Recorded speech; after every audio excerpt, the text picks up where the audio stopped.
राधे राधे। आज हम बात करेंगे कि हम दुखी क्यों हैं। हमारे पास सब कुछ होते हुए भी हम हर वक्त दुखी रहते हैं, परेशान रहते हैं। इसका क्या कारण है? जो भी वस्तु हमें चाहिए वो हमारे मन में एक इच्छा पैदा कर देती है। उस इच्छा से हमारी कामना जागृत हो जाती है, और जब हमारी कामना जागृत हो जाती है तो हम दुखी होने लग जाते हैं। हमारी संपूर्ण कामनाओं का कारण ही दुख है। अगर हम कामनाओं का त्याग कर दें तो हमारे शरीर के निर्वाह के लिए देश काल वस्तु व्यक्ति पदार्थ आदि जो आवश्यकताएं दिखती हैं, अर्थात जीवन निर्वाह के लिए जो प्राप्त और अप्राप्त वस्तु आदि की जरूरत दिखती है, ही कामना है। जो भी ज्ञानी महापुरुष होते हैं उन्होंने इन कामनाओं का त्याग कर दिया है। इसका कारण ये है कि जिस काम के लिए हमें ये शरीर मिला है और जिसकी आवश्यकता हमें पड़ती है इस शरीर के लिए, जब वो पूरी हो जाती है तो इस शरीर का करना भी क्या। उन महापुरुषों के लिए ये शरीर कोई मायने नहीं रखता। उन्हें इस शरीर से कोई मतलब नहीं होता। जब उन्हें इस शरीर से कोई मतलब नहीं, कोई लगाव ही नहीं, तो उनके लिए ये रहे या ना रहे इसमें उनको कोई भी फर्क नहीं पड़ता। क्योंकि जैसे वे साधना में इस शरीर से काम लिया करते थे वैसा ही व्यवहार वो अब भी करते हैं। परंतु शरीर बना रहे तो अच्छा है, जीवन निर्वाह की वस्तुएं मिलती रहें तो अच्छा है। ऐसी उनके भीतर कोई भी परवाह नहीं होती। ऐसी उनके मन में कोई इच्छा नहीं होती कि मेरा शरीर बहुत स्वस्थ रहे, मेरा शरीर हमेशा जवान रहे। उन्हें शरीर से कोई परवाह नहीं होती। इसका मतलब ये है कि कामनाओं का त्याग किए बिना कोई भी मनुष्य स्थित प्रज्ञ नहीं हो सकता, क्योंकि कामनाओं के कारण ही संसार के साथ संबंध जुड़ा हुआ है। कामनाओं का त्याग करने पर संसार के साथ संबंध रह ही नहीं सकता। इसीलिए मनुष्य जिन वस्तुओं को अपनी मानता है वे वास्तव में अपनी नहीं हैं। जो योगी मनुष्य है उसके भीतर शांति है, क्योंकि उसने अपनी कामना का, ममता का, अहंकार का त्याग कर दिया है और शांति को प्राप्त कर लिया है। ऐसी बात नहीं है कि शांति तो मनुष्य मात्र में स्वतः सिद्ध है। ऐसा नहीं है।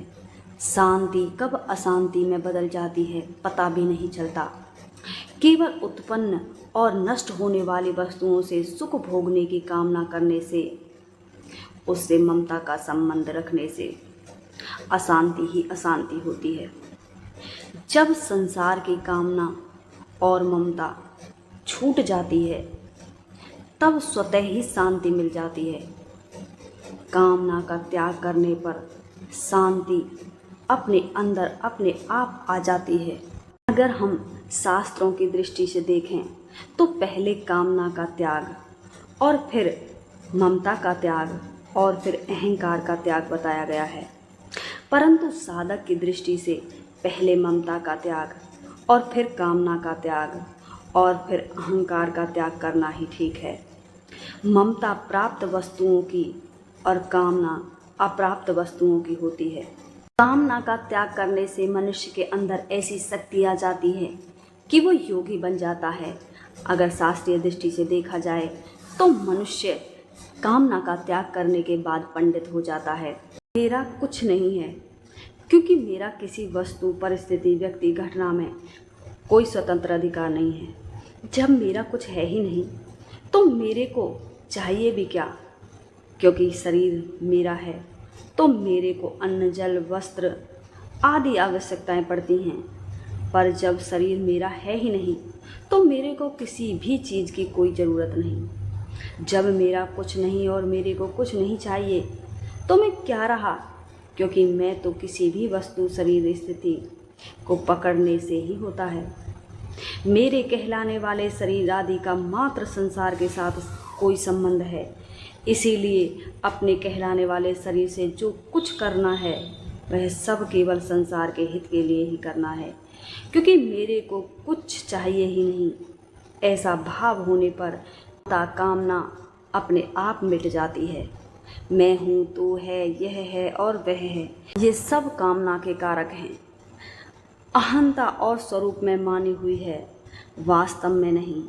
किसी की नथ कुएं में गिर गई तो एक व्यक्ति उसको लेने के लिए कुएं में कूद गया।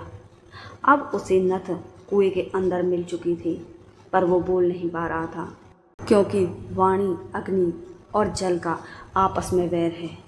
इसीलिए जब वो जल से बाहर निकला तो उसने अपनी खुशी प्रकट की कि मुझे आपकी नथ मिल चुकी है। ऐसे ही सुषुप्ति में अहम के लीन होने पर मनुष्य सुखों का अनुभव तो करता है, पर उसको व्यक्त नहीं कर सकता। इस प्रकार सुषुप्ति में अहम के अभाव का अनुभव तो सबको होता है, पर अपने अभाव का अनुभव किसी को कभी नहीं होता। अहंकार हमारे बिना नहीं रह सकता, पर हम अहंकार के बिना रह सकते हैं और रहते भी हैं। हम अहम से अलग नहीं होते, अहंकार रूप ही होते हैं। सुषुप्ति में अहंकार के लीन होने पर हम नहीं रहते। कामना का त्याग होने पर भी शरीर निर्वाह मात्र के लिए कुछ न कुछ वस्तु और व्यक्ति को कुछ न कुछ पदार्थ चाहिए। जो ज्ञानी महापुरुष हैं उन्हें तो इस शरीर की भी आवश्यकता नहीं है। ये मनुष्य को पराधीन बनाती हैं। जो मनुष्य वस्तु को स्वीकार कर लेता है जो अपनी नहीं है, कर्म योगी किसी भी वस्तु को अपनी नहीं मानते, संसार की और संसार के लिए ही मानते हैं। इसीलिए उसको किसी भी वस्तु की आवश्यकता नहीं रहती। कामना और ममता दोनों का त्याग कर चुके महापुरुष अपनी सभी कामनाओं से रहित हैं, इसलिए उन्हें दुख और सुख का अनुभव ही नहीं होता। हम दुखी हैं क्योंकि हमने कामनाओं को पाला है, हमने कामनाओं को अपना बनाया है। एक इच्छा पूरी होती नहीं कि दूसरी प्रकट हो जाती है, इसीलिए हम दुखी हैं। कामनाओं से रहित मनुष्य महापुरुष कहलाता है। आज की वीडियो में सिर्फ इतना ही। वीडियो पसंद आई हो तो लाइक करें, कमेंट करें, शेयर करें। Thank you for watching video.